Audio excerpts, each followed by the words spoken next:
আল্লাহর পয়গম্বর ইসরিবের ছয়জন যুবককে বলতেছেন, হে ইসরিবের যুবক, তোমরা কি আমাকে চেনো? তোমরা আমাকে চেনো না। আমি ওই ব্যক্তি, আমি এই কোন ব্যক্তি যে ব্যক্তি জন্মের আগে তার বাবাকে হারিয়ে ফেলেছে, যে ব্যক্তি জন্মের 6 মাস পর তার মাকে হারিয়ে ফেলেছে।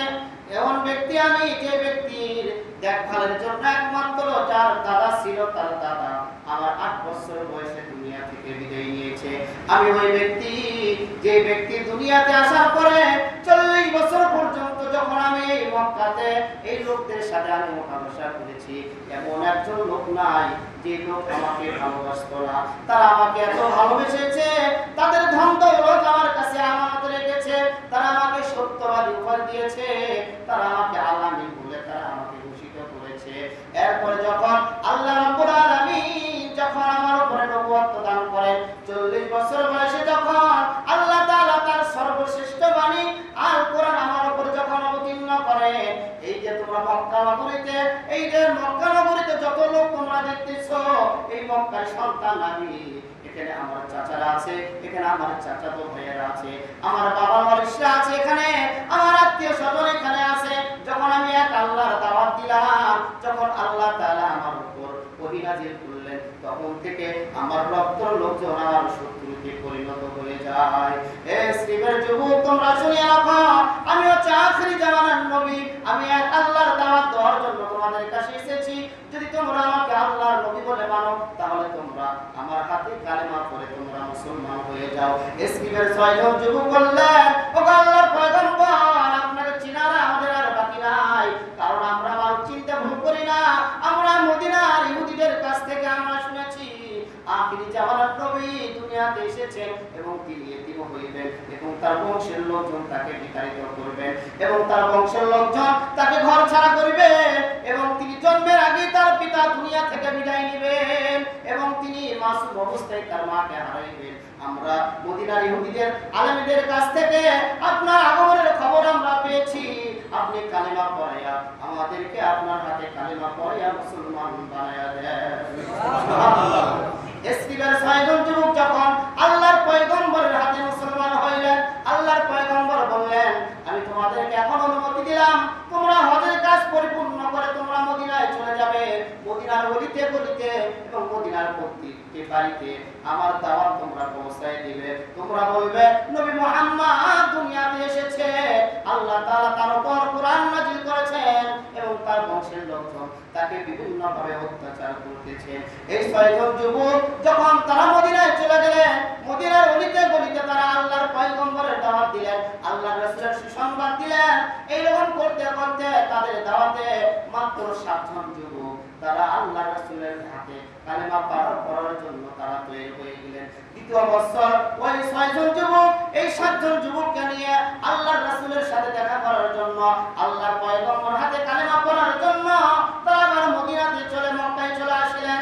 ঘটনাক্রমে ওই 6 জনের মধ্যে একজন অসুস্থ হয়ে যায়। তাফসীরে আসিয়াছে 5 জন এবং 7 জন, এই 12 জন মিলে দ্বিতীয় সফরে আল্লাহর পয়গম্বরের সঙ্গে দেখা করার জন্য মক্কায় চলে আসেন।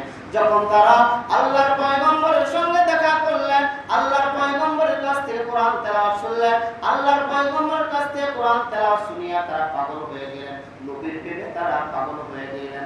এরপরে আল্লাহর পয়গম্বর তাদেরকে কি করলেন? কালেমা পড়ে মুসলমান বানায়া দিলেন। কালেমা পড়ে মুসলমান বানায়া দিয়া আল্লাহর পয়গম্বর তাদেরকে এবার একটি শর্ত দিলেন। আল্লাহর পয়গম্বর বললেন, আমি তোমাদেরকে 6টি শর্ত দিব, এই 6টি শর্ত যদি তোমরা মানতে পারো তাহলে আমি তোমাদেরকে বায়াত করাইব। আল্লাহর পয়গম্বর আকাবা নামক স্থানে সর্বপ্রথম মদিনার বাসীদেরকে কি করে দেয়? বায়াত করে দেয়। 1 নম্বর শর্ত ছিল, এই মদিনার যুবকেরা, তোমরা কখনো শিরক করবে না, তোমরা চুরি করবে না, তোমরা জিনা করবে না, তোমরা সন্তানদেরকে হত্যা করবে না, মিথ্যা অপবাদ দিবে না, কখনো তোমরা আমার অবাধ্য হইবে না। আল্লাহর পয়গম্বর তাদেরকে এই 6টি শর্ত দিলেন। 1 নম্বর, তোমরা কখনো আল্লাহর সঙ্গে কোনো বস্তুকে শরীক করবে না, কারণ ইন্নাশ শিরকা লাযুলমুন আযীম, আল্লাহ রাব্বুল আলামিন সব গুনাহ মাফ করবেন, কিন্তু শিরককারীর গুনাহ আল্লাহ কখনো মাফ করবে না। কি জন্য মাফ করবে না? শিরক গুনাহটা হচ্ছে আল্লাহর সাথে সবচেয়ে আল্লাহর সাথে শরীক করা আর আল্লাহর সাথে জুলুম করা। করা, আল্লাহ কখনো শিরককারীকে ক্ষমা করবে না। এই জন্য আল্লাহর পয়গম্বর মদিনার যুবকদেরকে বললেন, ও মদিনার যুবকেরা, তোমরা শুনিয়ে রাখো, আমার আল্লাহ এক, আমার আল্লাহ অদ্বিতীয়, আমার আল্লাহর সঙ্গে তোমরা পৃথিবীর কোনো মাখলুককে শিরক করবে না। 2 নম্বর, তোমরা অন্যের মাল চুরি করবে না, অন্যের হক নষ্ট করবে না। কারণ আল্লাহ তাআলা বলেছেন, যদি কোনো ব্যক্তি চুরি করে তার তোমরা 2টি হাত কেটে দাও। আল্লাহ রাব্বুল আলামিন কোরআনে কারীমের মধ্যে ইরশাদ করেন, ওয়াস-সারিকু ওয়াস-সারিকাতু ফাকতাউ আইদিয়াহুমা। সমাজের মধ্যে যদি কোনো ব্যক্তি চুরি করে, যদি তাকে প্রমাণ করতে পারে, প্রমাণ সহকারে যদি করতে পারে, তার 2টি হাত তোমরা কেটে ফেলে দিবে। এটা কোরআনের কথা। এরপর আল্লাহর পয়গম্বর বললেন, ও মদিনার যুবকেরা, তোমরা কোনো সময় জিনা করবে না, তোমরা কোন সময় জিনার ধারের কাছে যাবে না, কারণ জিনাকারীকে আল্লাহ তাআলা কখনোই ক্ষমা করবে না। 4 নাম্বার, তোমাদের সন্তানদেরকে তোমরা হত্যা করবে না। মদিনার এমন একটি যুগ ছিল, তারা কন্যা সন্তানদেরকে জীবিত অবস্থায় তারা পুঁতে ফেলতো, জীবিত অবস্থায় সন্তানদেরকে হত্যা করে ফেলতো। আল্লাহর পয়গম্বর বললেন, তোমরা তোমাদের সন্তানদেরকে কখনো হত্যা করবে না। 5 নাম্বার বলেছেন, কাউকে তোমরা অন্যায়ভাবে মিথ্যা অপবাদ দিবে না, মিথ্যা অপবাদ দিবে না। কারণ আল্লাহর পয়গম্বর বলেন, আসসিদকু ইউনজি ওয়াল কিযবু ইহলিক। সত্য বললে মানুষকে আল্লাহ নাজাত দেয় এবং মিথ্যা বললে আল্লাহ তাকে ধ্বংস করিয়ে দেয়। আল্লাহর পয়গম্বর 6 নাম্বার বলেছিলেন, তোমরা আমার আবদ্ধ হবে, আমার অবাধ্য হইবে না। আমি যা বলবো আমার কথা তোমরা অক্ষরে অক্ষরে পালন করবে। এই 6 জন যুবকের কাছে আল্লাহর পয়গম্বর এই 6টি শর্ত জুড়িয়ে দিয়ে তাদেরকে মদিনার উদ্দেশ্যে পাঠিয়ে দিলেন এবং তাদেরকে ইলম শিক্ষা দেওয়ার জন্য তাদেরকে একজন শিক্ষক নিযুক্ত করে দিলেন। আল্লাহর পয়গম্বর এমন একজন সাহাবীকে তাদের শিক্ষক হিসেবে পাঠিয়ে দিলেন, তার নাম ছিল হযরত মুসাব বিন উমাইর রাদিয়াল্লাহু তাআলা আনহু। আল্লাহর রাসূল এমন একজন যুবককে তাদের শিক্ষক করে পাঠিয়ে দিলেন। মুসাব বিন আমর রাদিয়াল্লাহু তাআলা আনহু এমন একজন যুবক ছিলেন, যে যুবককে আল্লাহর পয়গম্বর বলেন, মুসাব ইবনে উমাইর এমন একজন যুবক ছিলেন, সে এমন ধনী ছিলেন, সে যখন রাস্তা দিয়ে যাইতেন তার আগে এবং পিছে 200 ঘোড়া আরোহী তার পিছনে সওয়ার করত। এমন একজন প্রভাবশালী যুবক ছিলেন, সে এমন এক পোশাক পরতো, দ্বিতীয়বার ওই পোশাক পরতো না, সে এমন আতর ব্যবহার করতো, মক্কার ভিতরে ওই আতর ব্যবহার করার ক্ষমতা কারো ছিল না। এমন একজন যুবক আল্লাহর রাসূলের যখন দিনের দাওয়াত গ্রহণ করলেন, আল্লাহর রাসূলের হাতে কালেমা পড়ে মুসলমান হইলেন। মুসলমান হওয়ার কারণে তার পরিবারের সদস্য তাকে বিভিন্নভাবে নির্যাতন করলেন এবং তার ধন দৌলত থেকে তাকে কি করে দিলেন, বের করে দিলেন। আল্লাহর পয়গম্বর সাহাবী আল্লাহর রাসূলের ভালোবাসা অন্তরে জমায় নিলেন, তার পরিবারকে বলেছিলেন, যে আমার পরিবারের সদস্যরা, তোমরা আমার কাছ থেকে তোমরা আমার ধন দৌলত কেড়ে নিতে পারো, আমার রাজত্ব তোমরা কেড়ে নিতে পারো, তোমাদের সম্পদ থেকে আমাকে মারুম করতে পারো, কিন্তু এই অন্তরে যে রাসূলের জায়গা দিয়েছি, এই রাসূলকে অন্তর থেকে কখনো আমি বের করে দিব না।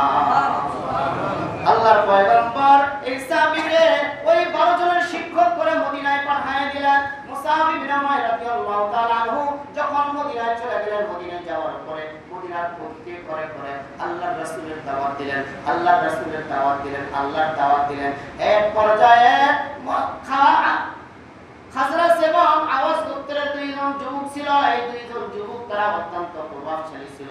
এই 2 জন ছিল তারা আওয়াজ এবং খাজরাজ গোত্রের নেতা। আল্লাহর রাসূলের সাহাবী তখন ওই আওয়াজ এবং খাজরাজ গোত্রের 2 নেতার কাছে আল্লাহ তাআলা দাওয়াত দিলেন, আল্লাহর রাসূলের আগমনের দাওয়াত দিলেন। এক পর্যায়ে তারা আল্লাহর রাসূলের সাহাবীর উপরে তারা রাগান্বিত হইলেন এবং বর্ষা দিয়ে তাকে আঘাত করার জন্য তারা প্রস্তুতি নিলেন। তখন তিনি বললেন, ভাই আপনারা আমাকে হত্যা করেন, সমস্যা নাই, কিন্তু 1 মিনিট আমাকে সময় দেন, আমি আপনাদের সাথে 1 মিনিট কথা বলবো। আল্লাহর রাসূলের সাহাবী তখন কি করলেন, আল্লাহ তাআলার কোরআন তেলাওয়াত করলেন। যখন আল্লাহর কালামুল্লাহ তেলাওয়াত করলেন, মুসাব বিন উমাইর রাদিয়াল্লাহু তাআলা আল্লাহর কোরআন যখন তেলাওয়াত করলেন, তাদের অন্তরে এমন কম্পন সৃষ্টি হইল, তারা কোরআন তেলাওয়াত শুনে তারা পাগল হয়ে গেলেন। তারা বললেন, আহারে, এমন পানি তো আমরা জীবনে আর কখনো শুনিনি। যে লোকের উপরে এই পানি নাজিল হয়েছে ওই লোক কোনো সাধারণ ব্যক্তি না, আর আমরা তো মদিনার আলেমদের কাছ থেকে আমরা শুনেছি আখিরি জামানার নবীর উপরে আল্লাহ তাআলা তার সর্বশ্রেষ্ঠ বাণী আল কোরআন নাজিল করবে।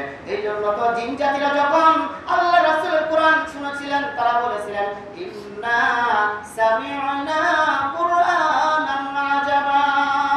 জিন জাতিরা বলেছিলেন, এ জিন জাতিরা তোমরা শোনো, আমরা এটাকে শুনলাম, আমরা যেটা শুনেছি এটা পুরাই তো একটা মুজিজা। বলেন সুবহানাল্লাহ।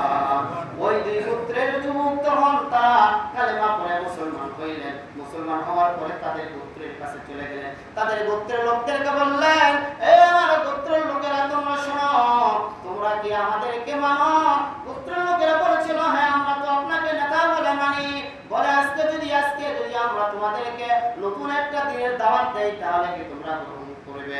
গোত্রের লোকেরা বলেছিলেন, আগে কি আপনি ওই দাওয়াত গ্রহণ করেছেন? তারা বলেছিল, আমরা গ্রহণ করেছি, আমরা ঈমান নিয়ে এসেছি, আমরা মুসলমান হয়েছি, এখন আমরা তোমাদের কাছে দাওয়াত দিয়েছি। আল্লাহ রাসূলের কি মুজিজা! এই দুইজন যুবক আওয়াস এবং খাজার গোত্রের সমস্ত লোকদেরকে মুসলমান বানায়া দেয়। সুবহানাল্লাহ। আল্লাহর পয়গম্বর বর্ণনা করেন, তৃতীয় হিজরিতে তখন তারা, তৃতীয় হিজরি মানে তৃতীয় সালে তখন তারা আবার হজ করার জন্য যখন মক্কায় আসে, আল্লাহ রাসূলের সঙ্গে তারা দেখা করে।